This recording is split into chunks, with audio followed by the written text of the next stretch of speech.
So I wonder how you felt as that passage was read. It's a story of miraculous, incredible things that God does. And I sometimes, when I read stories like this, I find myself sitting outside of the story, not really seeing how a story like this can apply to me sometimes. We live in a very different time to that we find in the book of Daniel. We don't have kings telling us to bow down to golden statues. We don't have the threat of a fiery furnace if we say no. You might hear this story and just think, what on earth has this got to do with me? I find myself thinking that sometimes when I read the Bible. What's this got to do with me? I hope that as we look at this story, we will see that we can read ourselves into this story. We can see what God does and see what he does for us too. That's my prayer and hope as we look at this. And there's two questions to think about as we go. The first is, what is our image of gold? What is the thing that we feel we are being asked to bow down to in our lives, in the world? And secondly, what is our fiery furnace? What are the consequences of not doing that? Because it might not literally be a fiery furnace. I hope it's not literally a fiery furnace. But what might it be that we will be stepping into when we stand out as Christians? Let's have a look at the story, and hopefully as we go, these questions will start to be answered as we do. So we start off with King Nebuchadnezzar, and he makes this image of gold, which, by the way, was absolutely massive. Often when there's kind of like units of measurement in the Bible, I read it and I think, well, I don't know what a cubit is, but 60 cubits high and 60 cubits wide. Now apparently, well, not apparently, it is, 60 cubits is the same as 28 meters high and 28 meters wide, which, because the only way of measuring things is double-decker buses, is 7 double-decker buses on top of each other and then the same wide. So that's, you'd be able to see it for miles. Absolutely massive image of gold. Would have cost a lot to get that much gold and make that. And it's kind of I guess Nebuchadnezzar saying, look at me. I'm powerful. I'm rich. To test to see where people's loyalties lie. Are they with King Nebuchadnezzar? Were they going to be obedient to his power or not? And the consequences of doing so, as we've seen, whoever does not fall down and worship will be thrown into the blazing furnace. Basically, obey me or die, is what Nebuchadnezzar is saying. And as I've been thinking about that command and the consequence, it's reminded me of a TV show that I've been watching the last few weeks. It's called The Traitors. Has anyone seen The Traitors? A few people. I'm just going to try and explain a little bit of what The Traitors is, and then maybe you might watch it, or maybe you'll think, I don't want to watch rubbish like that. So basically, there's 25 people who are put into a castle in Scotland. 22 of those people are what's called the faithful. They're the people who are the faithful together. But 3 of the people in the castle are known as the traitors. But the other 22 people don't know who the traitors are amongst them. They do missions in the day to try and win money. And then every day, they all meet in a room around a massive table, and they chat and try to work out who are the traitors among us. And then they vote individually to banish one person every night. And they usually get it wrong and banish a faithful person. Every night also the traitors meet and secretly decide who to murder that night. Not actually murder, but sort of murder, yeah. Off the show. And at the end, if there's only faithful left, they split the money and they have a lovely time. If there's any traitors still there who've really tricked the faithful, the traitors then steal all the money. Does that make sense? Sort of. You can go and watch it if you want. I'll try not to give any spoilers away from this series. But when they banish a traitor, this team of traitors then gets small. And then I think for the sake of the show, they tell them they have to recruit a traitor from the faithful. And when they recruit a traitor, when they recruit a faithful to be a traitor, the faithful comes and meets them face to face in secret. The traitor puts down their hood and they go, "Oh, it's you, the person I thought was faithful." And they say to them, "Join me as a traitor or I'll kill you." Obviously, the faithful don't have a choice. Either I become a traitor or I'm off the show and I have no chance of making any money. It's life or death. It would mean compromising their identity as a faithful just to stay in the program and have a chance of winning some money. And as I've been thinking about the story of Daniel in chapter 3 and watching the traitors over the last few weeks, and I've become quite obsessed with it, and it's now over and I can forget about it for a bit. I think it's very similar to what's going on in Daniel chapter 3. Bow down and worship this image of gold or I will kill you. Become a traitor or I'll kill you. It's not really a decision, is it? It's not a request. It's a command.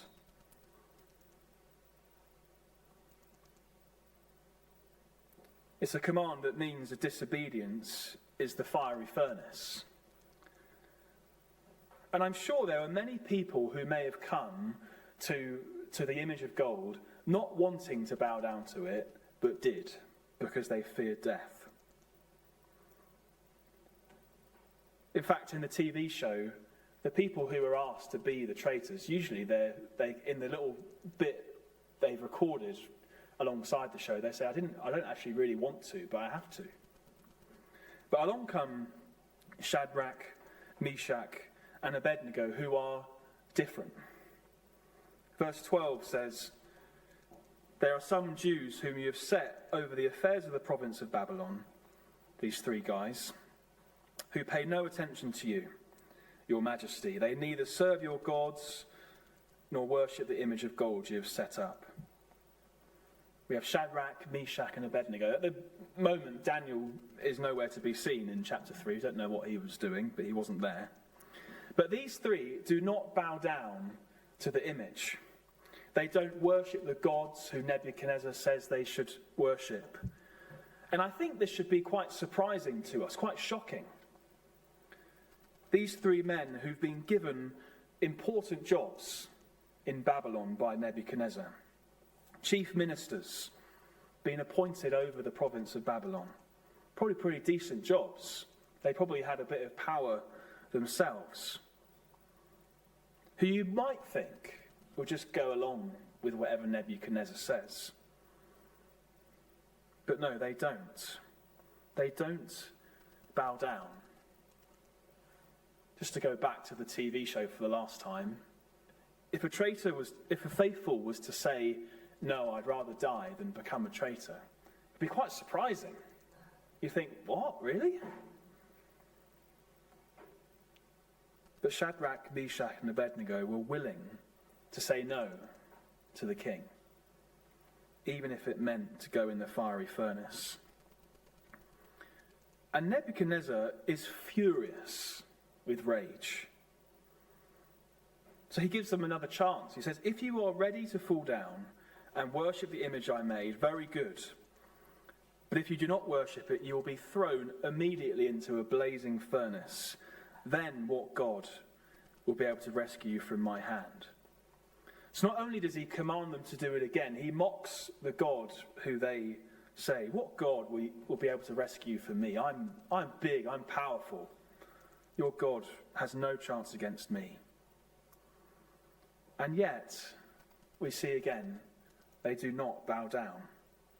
They say, "We do not need to defend ourselves before you. If we are thrown into the blazing furnace, the God we serve is able to deliver us from it." He will deliver us. But even if he does not, we want you to know that we will not serve your gods or worship the image of gold you have set up. They stand firm. They refuse to worship the image, knowing what would happen if they did. They respond with courage.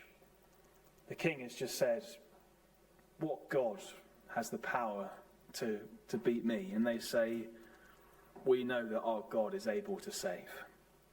And even if he doesn't, we'll still do it. Now remember that everyone, many people in Babylon had been told, come and bow down to this golden image. It sounds like everyone else did. So for these three men to do this, it meant standing out from everyone else, being the ones who were different, going against the grain of society, even at the risk of death. Now, as I said at the beginning, there's two questions. What is our golden image? What is our fiery furnace? What are the things in our lives that we've been asked to, or maybe we've just been expected to go along with, to bow down to, if you like? What are the consequences for us in saying no? Jesus asks us to live for him. He asks us to be in the world, but not of the world. Often we find ourselves being tested, maybe forced to make really hard decisions about our faith.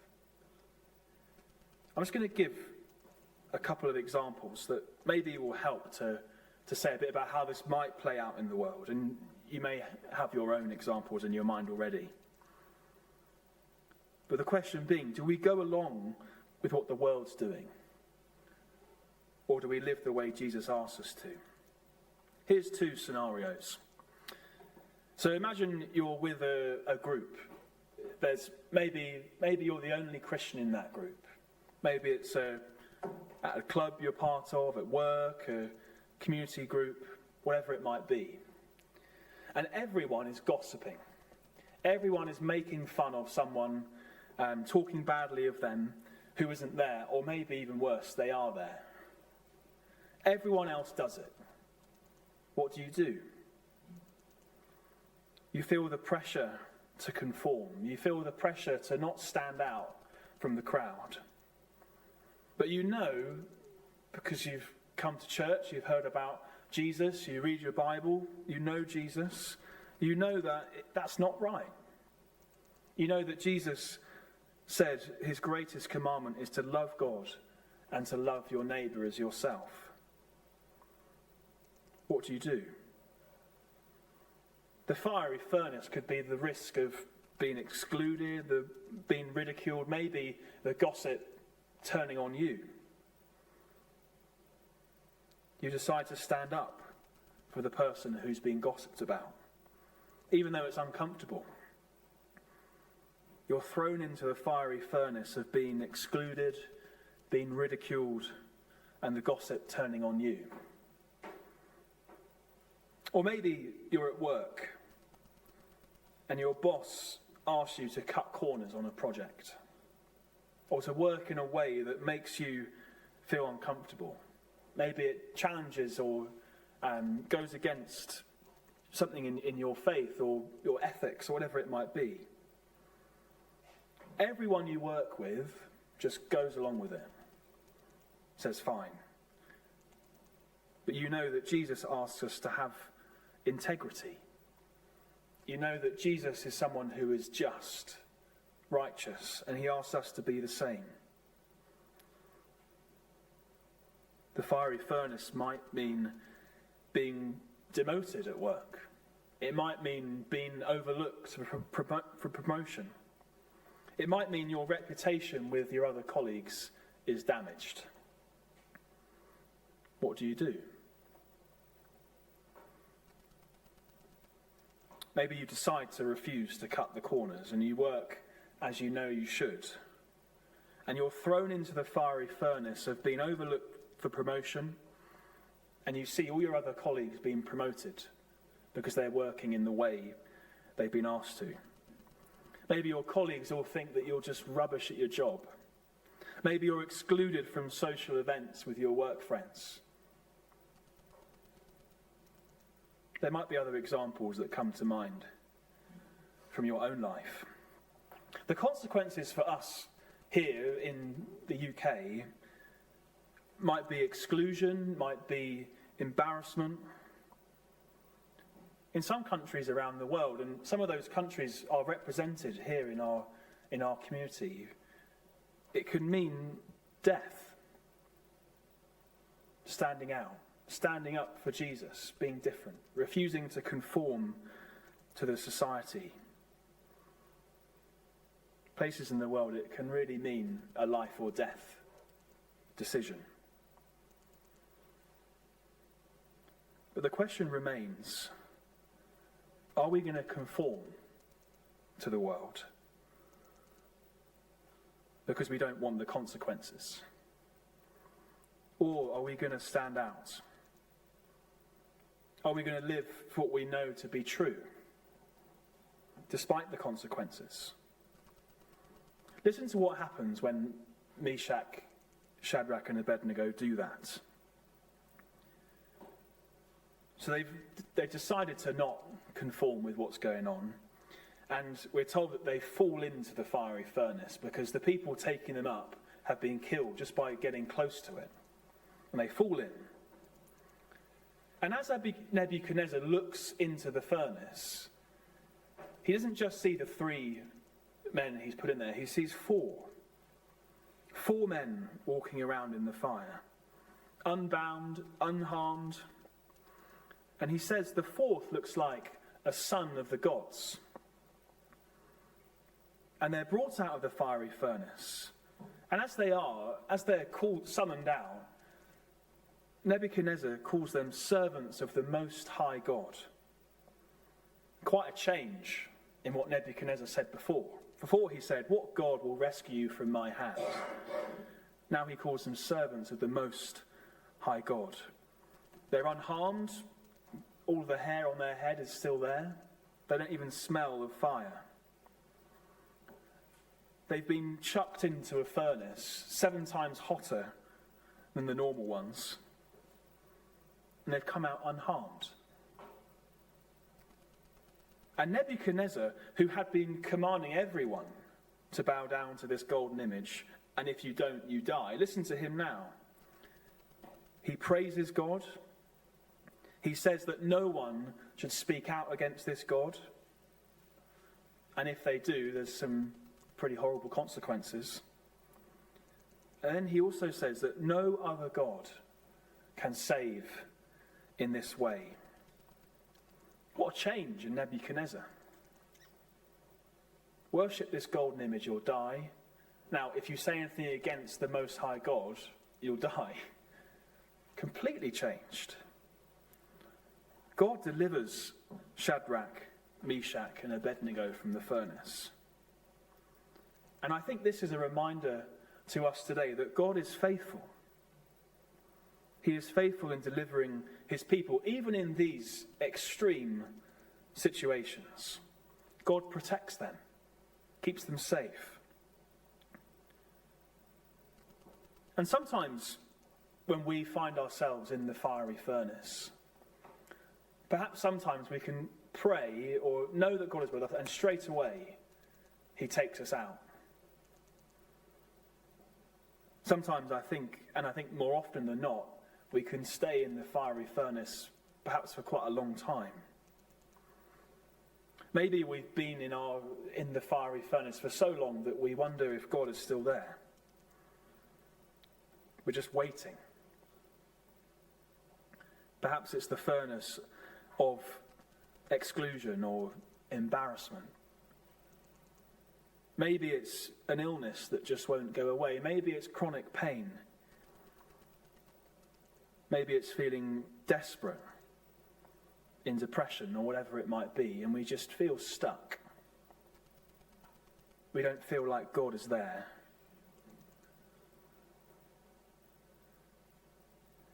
But when Nebuchadnezzar looks into the furnace, he sees 4 men. And he describes the fourth as one who looks like the son of the gods. And I think that comment is actually incredibly striking. One who looks like the son of the gods. And in the furnaces we might be in right now, I think that's a reminder to us that we're not alone in those times. There is one who with us who doesn't just look like a son of God, but is the Son of God. Jesus Christ, the Son of God himself. God was with them in the furnace, walking alongside them in their trial. And he's with us now. Jesus, the one who has experienced his own furnace. Jesus does not abandon us in times of trouble. He draws alongside us and he says, I am with you. Do not fear. Jesus, the one who conquered his fiery furnace, which was the cross on which he was nailed. Jesus, the one who stepped out of the fiery furnace and rose from the embers of death, who was alive, resurrected, the conqueror of the furnace, the conqueror of trials and suffering and pain, the conqueror of death. He is someone we can trust. He is someone who is with us all the way. He's someone we can stand firm in. He's someone we can believe in and not compromise. And I think my experience of at least the last few years, I think it's getting harder and harder to be a Christian in the world. Much more tempting to compromise.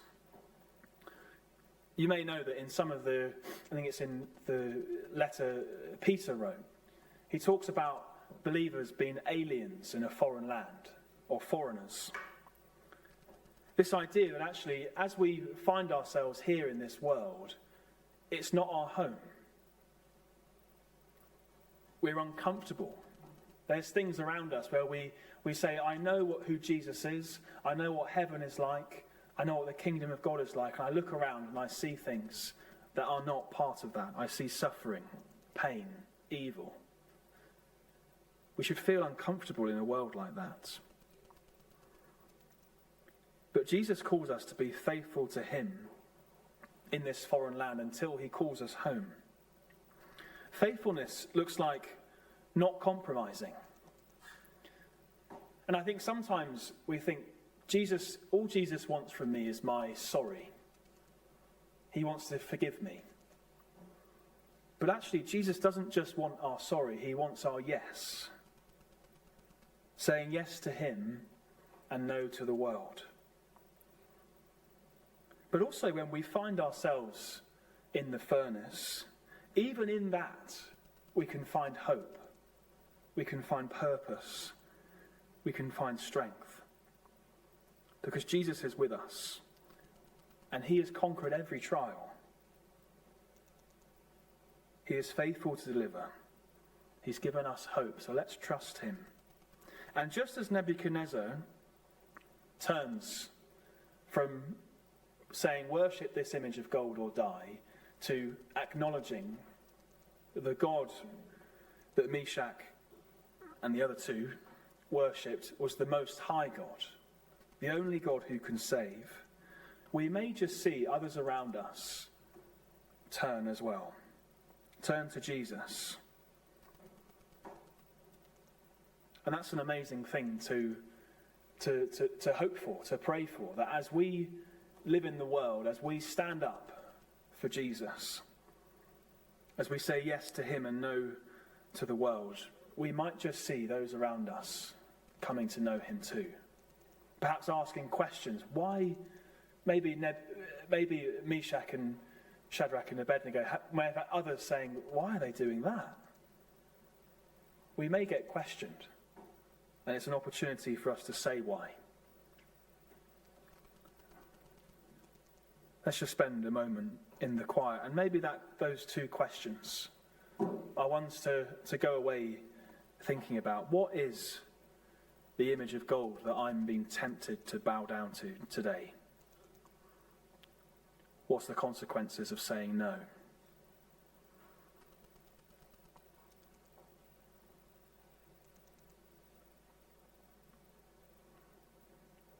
What difference does it make that Jesus is the conqueror of the furnace?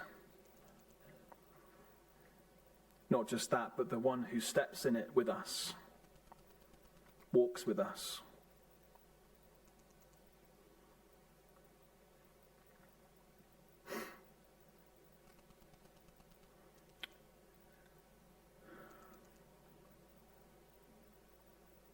Lord, you are such a good and powerful God. In the words of Nebuchadnezzar, no other God can save like you do.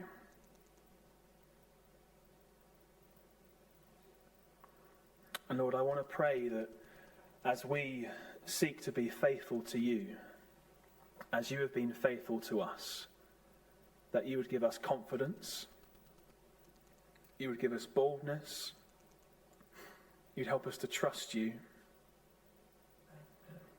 And Lord, perhaps for some of us, we feel like we've been in the furnace for a long time.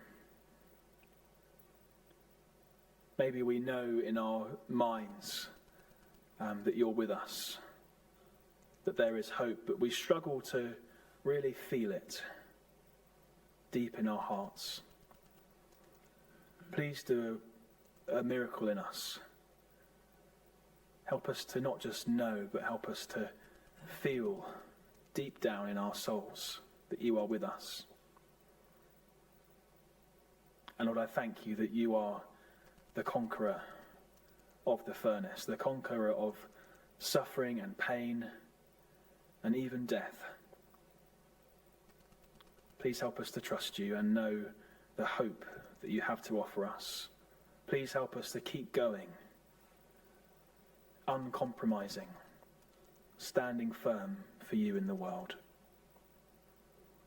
Please help us by your Spirit. Amen.